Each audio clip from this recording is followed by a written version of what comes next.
はい、どうもゆうすけです。今回はずーっと勉強する方法について話していきたいと思います。めちゃくちゃためになると思います。その人によってはなかなか集中できなかったり、勉強が楽しくなかったり、そういう人いっぱいいると思うんですね。私もその気持ちすごくわかります。で、これって実はなんかやる気の問題じゃないんですね。そのことを話していきたいと思います。はい。まず、さっき言ったやる気の問題じゃないっていうのは、つまり、モチベーションに頼ってるから勉強できないんですよ。これなんか、意外だと思うんですけど、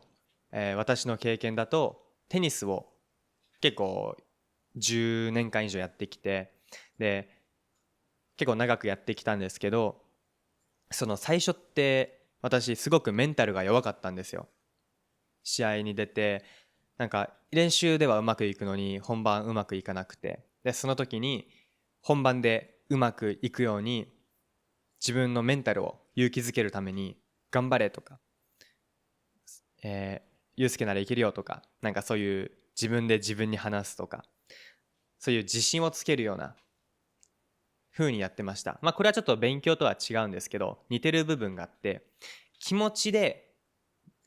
プレーを良くしようとか、勉強時間を長くしようとか、気持ちで直そうとしてたんですね。でもそうすると全然治らないんですよ、私は。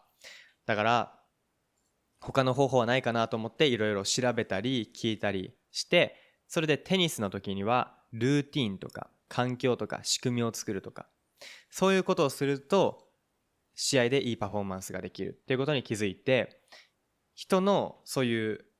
何かをするときに気持ちじゃなくて他の外的要因ですね、内側じゃなくて外の要因を変えることでうまく何かを成し遂げる、何かをすることができるっていうのに気づきました。でこれが勉強でも同じことが言えるんですよ。そのことを話していきたいと思います。はい。まずモチベーションなんですけど、例えば、スマホ触りながら、よしじゃああと、TikTok 10分見て10時になってから勉強しようと思ってやったりしませんか？もうこれ難しいですね。ダメですね。で、まずなぜモチベーションに頼っちゃいけないのかっていうと、結構精神的な負担が多いんですよ。頑張らないといけないので。そこでいちいちいちいち気持ちを変えないといけないじゃないですか。頑張ろうって。それが大変だっていうのと、モチベーションって上がったら下がるようにできてるんですね。これ、ちょっと恋愛と似てるんですけど、研究でも出てるのが、最初好きってなるじゃないですか。でもやっぱり時間が経っていくとどんどんどんどん減っていくらしいんですね。倦怠期って言われるんですけど、でこのように気持ちが上がるってことは沈むんですよ。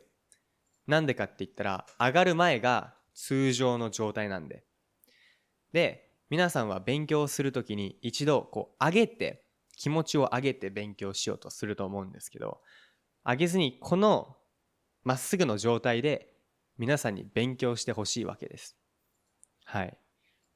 どうやったらできるのかっていうことについて話したいと思います。まず、なぜそんないちいち気持ちをなんかやる気を起こしてですね、そしてまずはなんで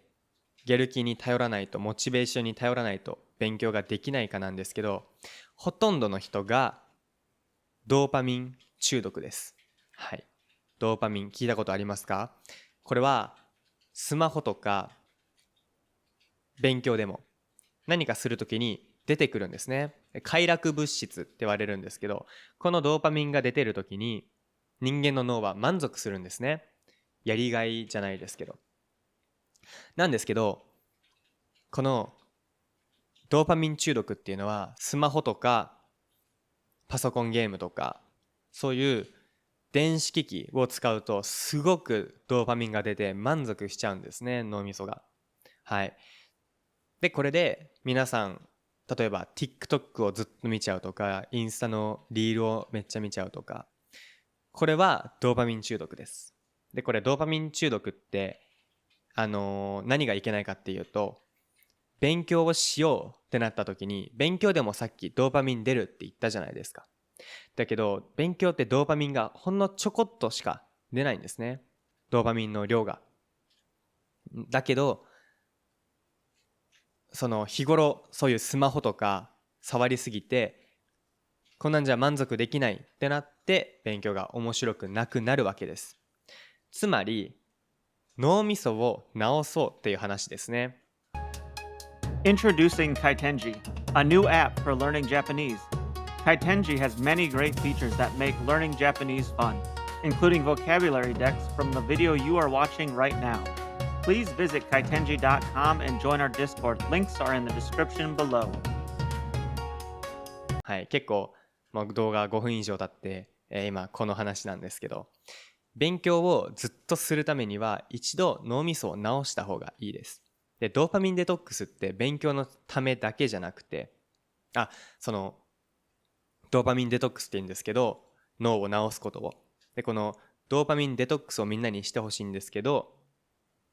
このドーパミンデトックスって脳を治すだけじゃなくてですね、例えばうつ病のリスクを下げるとか、メンタルを強くしたりとか、結構いいことがたくさんあるわけですね。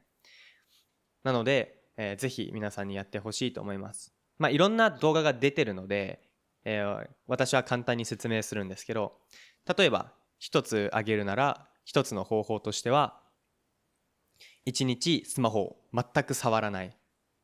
ことですね。で、そういうことをすると暇になるんですよ。で、暇になった時にやることないな、でもスマホがないから何もできないんですよ。それが直してくれるんですね。壊れた脳を。どういうことかっていうと、今ドーパミン中毒の人は普通に生きてて、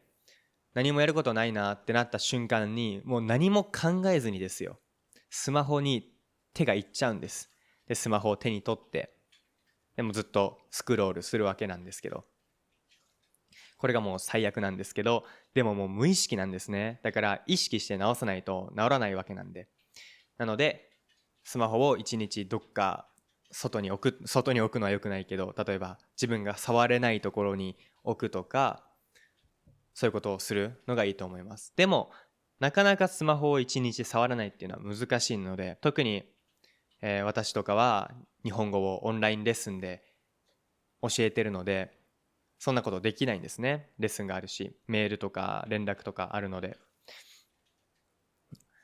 で、そういう人は、もう TikTok を消したり、Instagram を消したりとか、あとは、私がやってるのは、他のデバイスで通知を確認するっていうやつですね。これはお金はちょっとかかっちゃうんですけど、例えばこの Apple Watch とかだと、ここにメッセージが来るので、いちいちスマホを触らなくていいんですね。で、大事なのが、ここで大事なことなんですけど、ドーパミンデトックスは分かったけど、勉強するじゃないですか。で、言語を勉強するときって YouTube とか Netflix とかじゃないですか。どうせスマホ触るじゃんってなると思うんですけど、ここで私がおすすめするのは YouTube のアカウントを作り変えることですね。Google アカウントをもう一つ持つ。だから勉強用の Google アカウントを作るのがおすすめです。で、そうすると、そのおすすめがもう勉強用だけになるので、何見てもいいんですね。はい。ただ、今持ってるアカウントで勉強しようと思うと、どうしてもおすすめで出てくるので、自分が見たくなるような動画、ドーパミンがたくさん出るような動画。はい。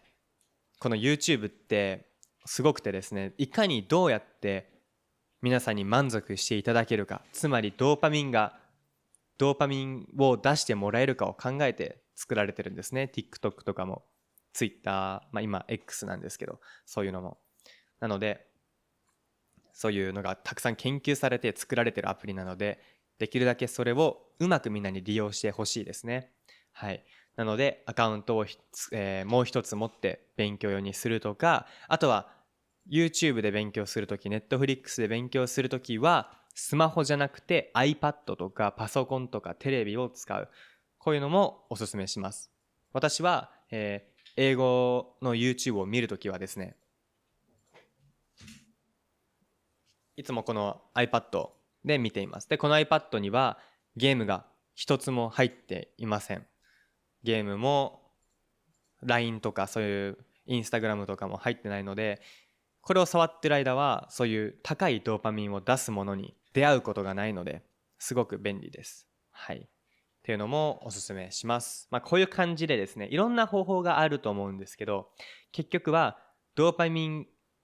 を直してですね、でその後に高いドーパミンが出過ぎないような工夫をするっていうことを頑張ってください。で、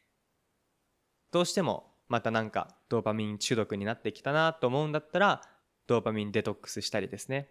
いろんなことをやってほしいかなというふうに思います。ゆうまくんね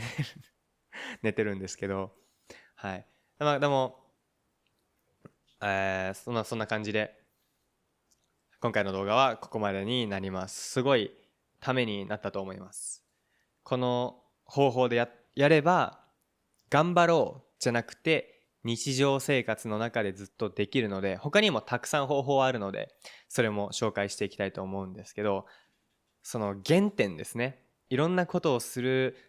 ための原点としてこの方法をやってほしいなと思います。そうすれば、いろんなことが成し遂げられるかなというふうに思います。特に、私もまだ20歳なんですけど、若い人ってすごい自由な時間が多いと思うんです。大人の方と比べて。社会人と比べて。だから、このたくさんある時間っていうのを有意義に使って自分の成長に日本語が話せるようにしてほしいなっていうふうに思います。そして、ある程度勉強が得意になってきた方は、私たちゆうまと私が今日本語をオンラインで教えてますので、